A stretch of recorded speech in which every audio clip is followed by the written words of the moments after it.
Hold on, I'm waiting for it to record. Okay, so basically what I was gonna do today was I was gonna go over the algebraic way to solve it and then the graphing way to solve it.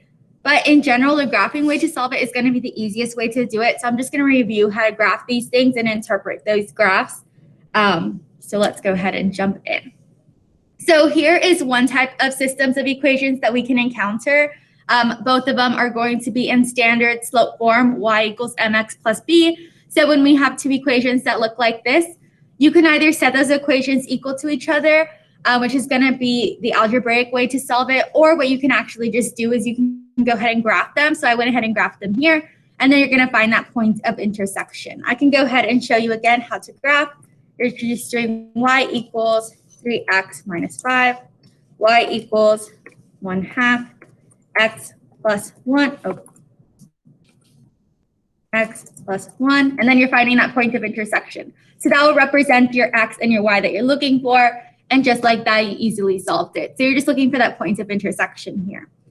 That's going to be the easiest way to go ahead and solve a systems of equations that looks like that. It's in standard form where it has y equals for both equations. Okay. The next one is going to be something like this. What you can do is you can, in fact, use elimination. Basically, you're just taking away your opposite. So here you see you have a plus 3y and a negative 3y. You would take that away and then just solve for x. That's one way to solve it. Another way, again, would just be to go ahead and graph it. So I can go ahead and show you. Again, that's going to be the easiest way to solve this. So we just graph it. 8 x minus 3 y equals negative 14. Right, and so your point of intersection is going to be right there, and that's going to represent your x and y. So super simple. Whenever you have systems of equations where they have an x and y only, those are going to be easy to graph. So there's your answer. X would be negative 1, y would be 4. The next 2x2 system you may encounter will look like this. As you can see, they are a little bit different. One has y equals and one doesn't have y equals. With this one, you can also just go ahead and graph it because it only has x and y. Or if you wanted to do it the algebraic way, you would just plug in this equation in here for y and then simplify that and then solve for x. But again, the easiest way to do it and the one that's more time efficient whenever you're taking the exam is to go ahead and just graph these. Y equals negative 3x plus 2. X y. Hi. Here you go. Oh, thank you. I believe they're going outside the door. Okay, thank you. You're welcome. And then here you've graphed both of those. And then you're looking for your point of intersection, which is that one right there. And so that would represent your x and that would represent your y. Okay, so with all 2x2 equations, all you can do, or the easiest thing to do would be to go ahead and just graph them and find that point of intersection. That point of intersection is going to represent your solution, which will look as an ordered pair x and y. And so that ordered pair would be this one. This is your x and this is your y. Okay. We also looked in Unit 4 how to graph systems of inequalities. Basically, you graph these things. Remember to pay attention to the symbols. If you have something that looks like this, it's not or equal to, you're going to use a dashed line. If you have something like this, you're going to use a solid line. And so basically what you're looking for here in your systems of inequalities is what is the overlapping section. That solution where there is an overlap is going to be all your solutions. So this one's obviously going to have multiple solutions. And it's going to exist right here. But I can also show you how to go ahead and graph those. Oh, hold on, guys.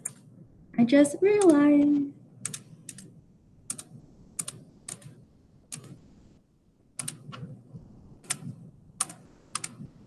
Okay, there we go. Okay.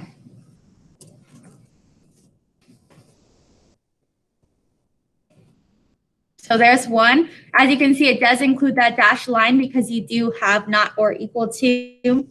This one, I need to get the symbol.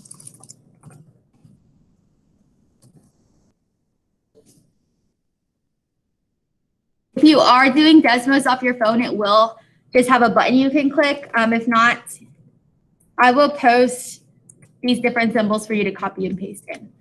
Okay. And so there you can see that overlap, this area right here would be all your solutions. So that is how you would solve this one. For systems of inequalities, you do have to graph them because it's not something you can just create these graphs on your own. So you would want to graph them, and then your solution set would be all that set right there. Okay. So again, the solution is the overlapping shaded area or the intersection of the half planes. This means a collection of ordered pairs that make both inequalities true. Okay. And now we have 3x3 systems. What we looked at, I want to say on Monday, is that you can't just graph 3x3 systems because they have X, Y, and Z. So whenever you do have 3x3 systems, what you're going to have to do is you're going to have to create equations out of these equations that only have X and Y. So you're eliminating one variable. So use elimination or substitution to reduce this to a 2x2 system, find the solution of the 2x2 system, and then find the solution to the original system. So I can go ahead and show you how to do this. Again, you are going to have to do it algebraically first. Okay, so let me share my screen.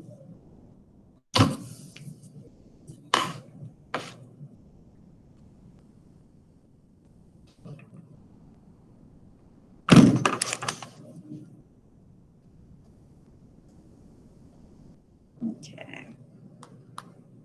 So this one is kind of a lengthy process like we did see, I want to say on Monday. So basically what I'm first going to try to do is I'm going to try to eliminate one variable. I can eliminate my X variable, my Y, or my Z, whichever one I choose to do, just as long as I get it to be a 2x2 system. So for the purpose of this problem, what I'm going to go ahead and do is I'm going to eliminate the Y's. So the first ones I'm going to work with is I'm going to work with equation number 1 and equation number 3. So I'm going to work with equation 1 and equation 3. And what I'm going to do is I'm going to try to eliminate that Y. I realize that equation 3 has a negative 3Y. And so if I made this a positive 3Y, then I would be able to quickly eliminate those two. And so the way that I'm going to make that a positive 3Y is I'm going to multiply that equation 1 by 3. So 3x plus y minus 2z equals 1. So basically what I'm just doing is I'm distributing 3 into each of these parts. So that's 9x plus 3y minus 6z equals 3. Yes. Okay. So that allows me to go ahead. Now I have a plus 3y. And so now I can take that and my number 3 equation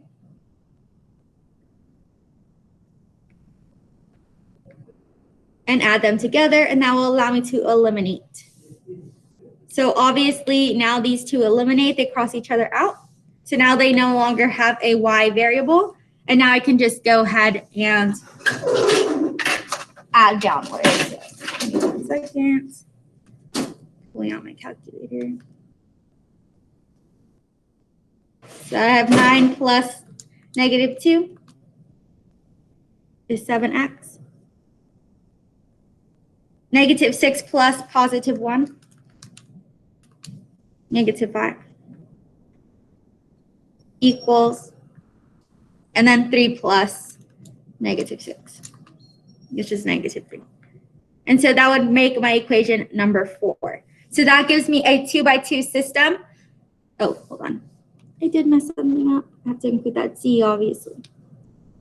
Z equals negative 3. So this would be the equation that I created by eliminating that y variable. So now I want to eliminate my y variable, and the other equation I haven't worked with yet.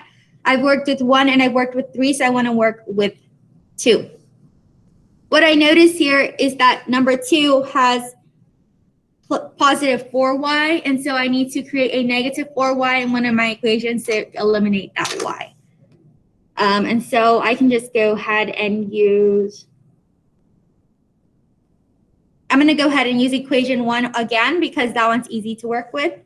So 3x plus y minus 2z equals 1. And what I'm going to go ahead and do is now I'm going to multiply by -4, because if I multiply by -4, whenever I distribute this into my y, I'm going to get a -4y, and that will allow me to eliminate that positive 4y. Okay. So again, I'm just distributing into each of these. Okay. So that is -12x minus 4y plus 8, positive 8z equals -4. Okay. So that is just my equation number 1, but now I have a -4y. And so now what I can do is I can add that to my equation number 2.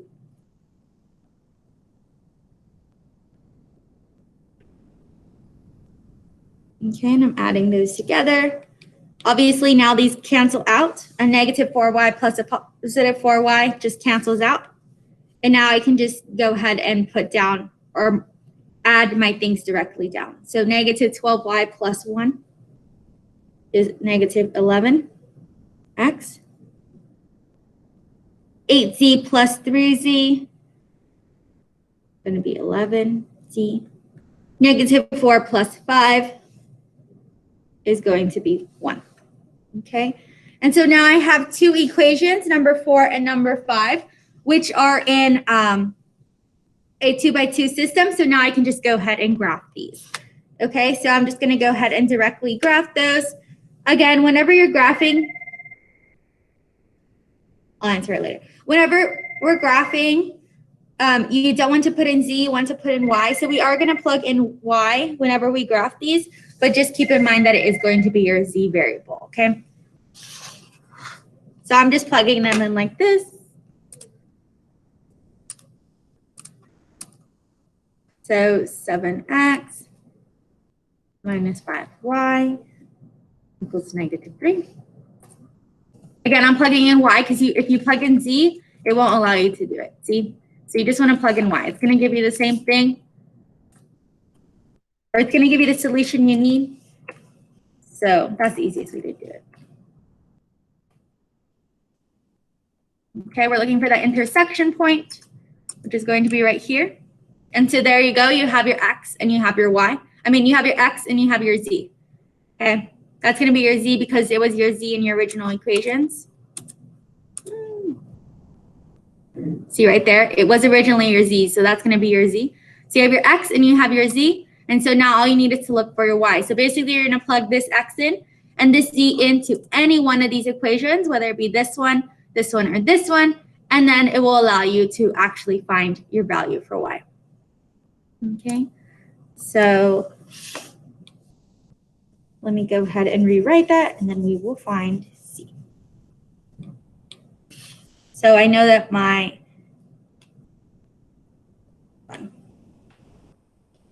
x is equal to, my z is equal to, okay, great, okay. So now I can show you this, okay.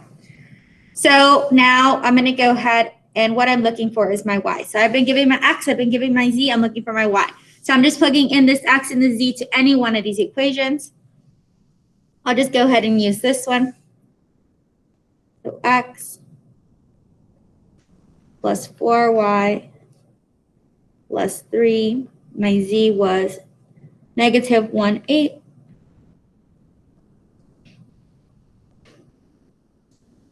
Is equal to 5. And now I just go ahead and solve for this. So I'm simplifying. I'm going to go ahead and distribute that into there.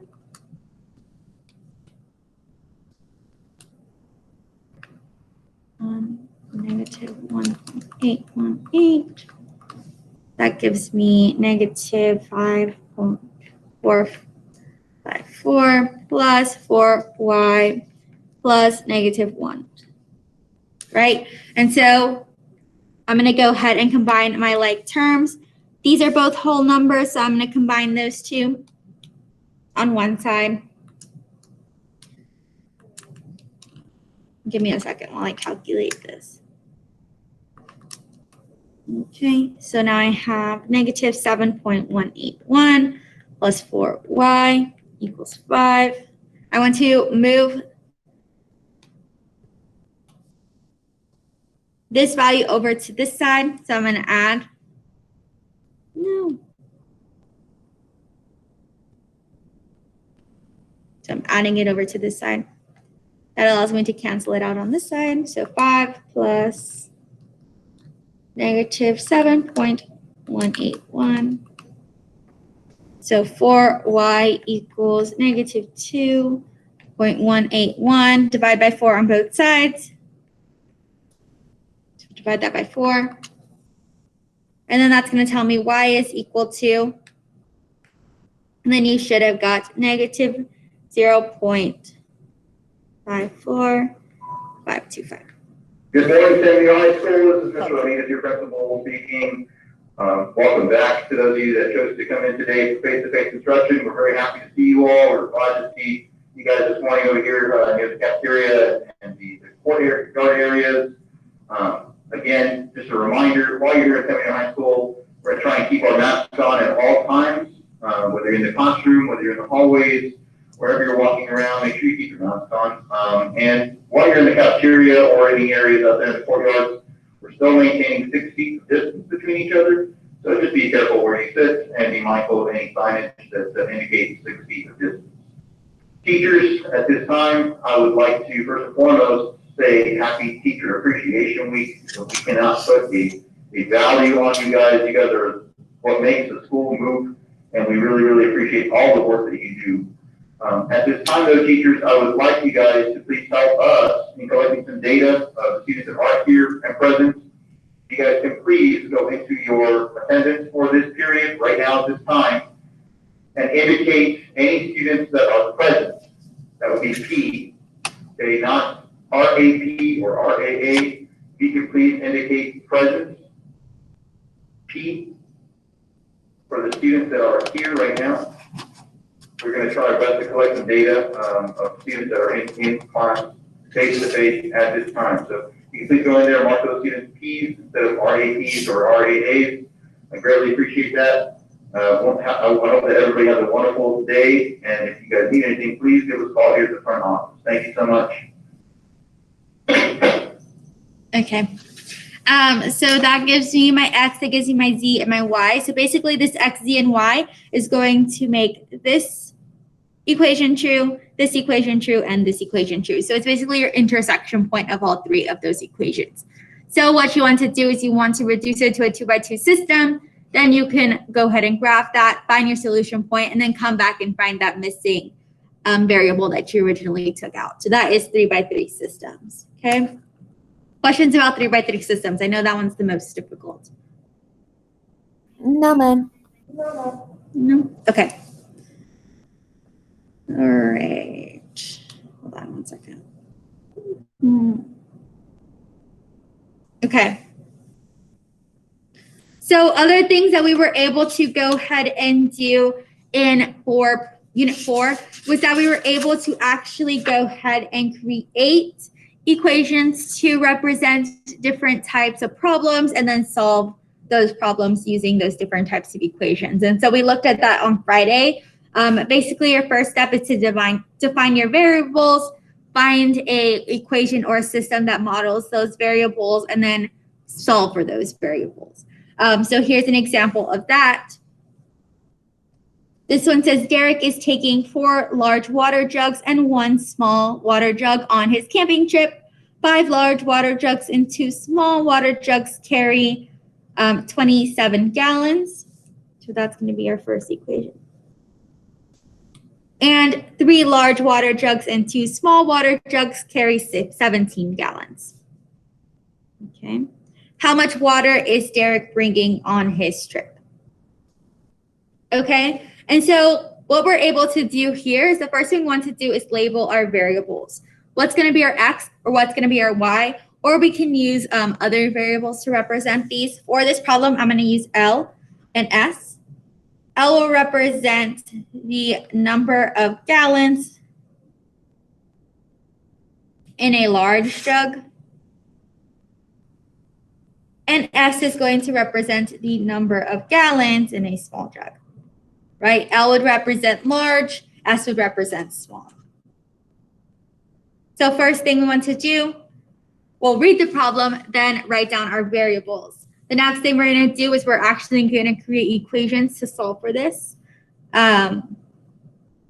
So I can do it here. The equations, the first one says 5 large jugs and 2 small jugs will carry 77 gallons. So 5 large plus 2 small will carry a total of 27 gallons. And the next one is 3 large plus 2 small carry 17 gallons. So there we have our 2 equations. Okay. One represents, and I can go ahead and color coordinate it. That one represents the first part of the problem, and this one represents the second part of the problem. And so what we're basically going to try to identify is how many gallons does this large jug hold and how many gallons does this small one hold. Okay. So give me 1 second.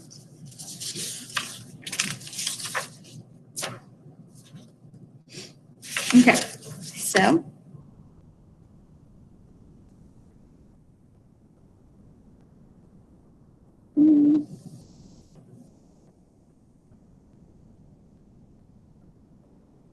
hold on, guys, I'm missing one thing.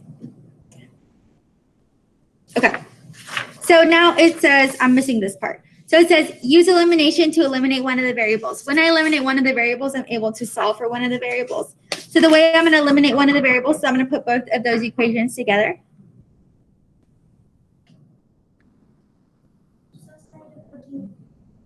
I'm so sorry to interrupt you, but I finally got disconnected. Okay, come here. 1 second, guys. No, it's okay.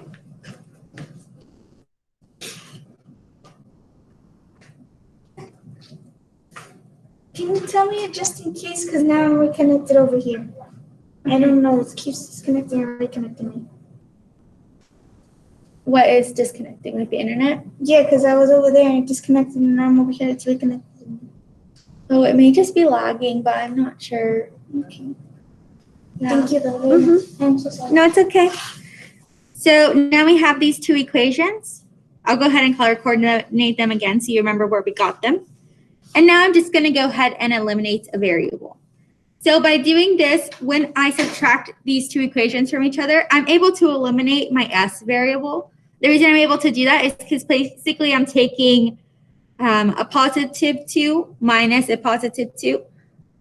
2 minus 2 is obviously 0, so that's it. We're able to eliminate that. And now everything just drops down. So 5 minus 3 is 2L. 27 minus 17 is going to be 10. Divide by 2 on both sides. L is now equal to 5. So now I know how many gallons there are in each large jug. But now I need to identify how many gallons are there in a small jug. And so basically what I'm going to go ahead and do is now that I know that L is equal to 5, I'm going to plug that into any one of my equations and solve for the amount of gallons in a small jug. So I'm just going to use the first equation. I can go ahead and color coordinate that so you remember where we got that. Right, this is the first equation that we were given. And now I know that L is obviously 5, so I'm just going to go ahead and plug in 5, and that will allow me to solve for S.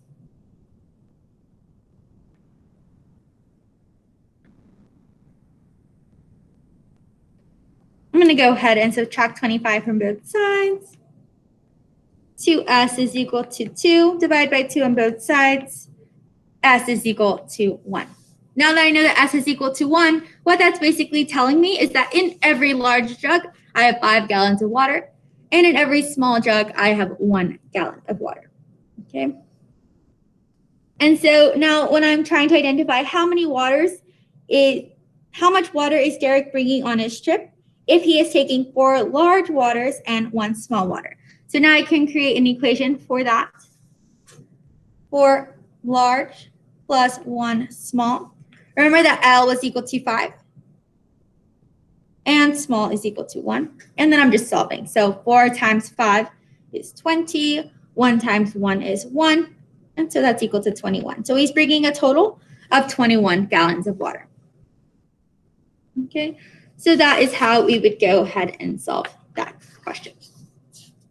Okay, so first thing you want to do, find your variables, find the equations that model the situation, solve for those variables. In this instance, what is your L, what is your S, and then plug that back into what you want to know, which in this instance is how much water is Derek taking, if he is taking 4 large water jugs and 1 small water jug.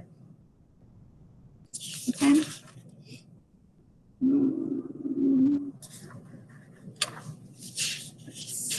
Okay.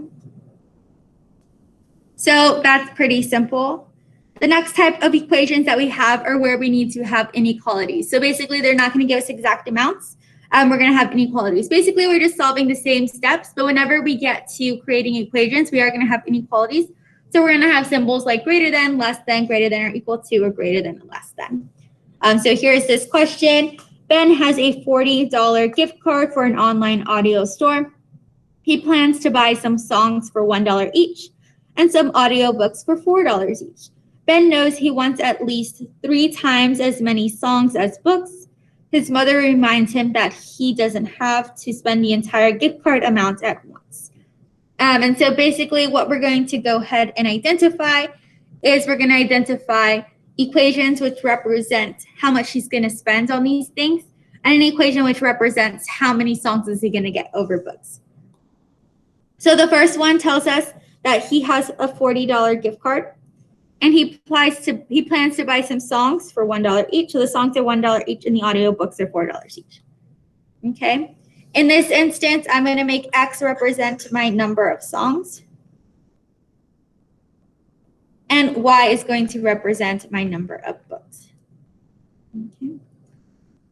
Another thing I am given is that he wants at least 3 times as many songs as books. Okay. So my first equation is going to be basically how much is he going to spend. Okay. Well, we know that each song is $1, and that's X, plus each book, which is $4. And we know that he can only spend $40 because that's the max amount he has. So he can spend anything that is less than or equal to $40 because that's how much he has in his gift card. Let me drop these dollar signs down. And so that's my first equation. This just tells me how much he's going to spend overall. The next equation is going to tell me how many songs does he buy and how many books does he buy. And we know that he wants at least 3 times as many songs as books. So X, the number of songs is going to be greater than or equal to 3 times the number of books. Okay, and so there's going to be our 2 inequalities. The first one's going to tell us how much he's going to spend, and the second one's going to tell us how many numbers of songs and books he's going to buy. Okay, so that's our first step. Very similar to the other one. We are identifying our variables, writing those equations. Okay. To identify the solutions here, what we're going to do is we're going to graph both these inequalities. Because we do have inequalities, you want to go ahead and graph them. And then the area that's the same, the shaded area for both of them are going to be your solution. So we can go ahead and graph those. So the first one is X plus 4Y. And I do need this symbol. X plus 3Y. And I do need this symbol.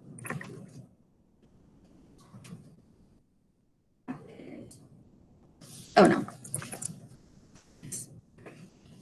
And so the shared area here is going to be the points on this line. Oh no, the same area here is going to be this part right here. Right, there's the overlap. You could see it if I go like this. That overlapping area is going to be all your solution sets. So any of these solutions is going to be make this problem true for you. So he can basically get any of these amounts of songs and books to make both of those solutions true. Okay. So that's how we would solve that one. Okay.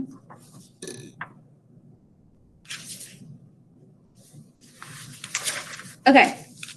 So basically, a lot of today was just an overview of what Unit 4 was, what we're able to do right now. Basically, what we're able to do is we're able to look at word problems or real life problems. And by doing that, we're able to identify two unknowns that can be modeled by systems of two equations and two variables. So that was the first problem that we were looking at. We're able to solve problems that have three unknown variables. And we're able to solve problems that have constraints and can be modeled using systems of inequality. So all these things we're able to do. The first thing you want to do, obviously, is define the variables, write the linear system, and then solve that system. Okay. Solving linear systems can be solved by graphing, elimination, or substitution. Like I said before, if you do have a 2x2 system, so something that has just x and y or x and z, something that only has two variables, if you have a 2x2 system, what you're going to want to do is you're going to want to graph. That's going to be the easiest way to go ahead and solve them. And what you're looking for is going to be the point of intersection. Where does the overlap? That point of intersection is going to prove both of those equations true, and then obviously be the solutions to those problems. Whenever you have a 3x3 system, however, you're going to want to reduce it to a 2x2 system and then graph. Okay. So the solving method depends on what type of equations you have, and then check your answer after you get the solution. Just plug it in and see if it proves true. Okay. And then here are basically the steps. Whenever you have a problem in a word problem, you want to complete these steps. First thing, define those variables, write the linear system, solve the system, and then interpret the system. Basically, what is it telling you? What does that overlap tell you? And basically, it just tells you what solution is going to prove both of those different problems or equations true. So it's going to make both of those problems that you created true. Okay, questions? So a lot of today was just basically an overview of everything that we've done so far in Unit 4. Tomorrow you work on independent practice. Again, we will not be meeting tomorrow. So just make sure you submit that check-in and then do that independent practice. And I will post example problems for you. Okay. Questions, concerns? Okay. If there's no other questions, you guys may log off and I will see you guys on Wednesday.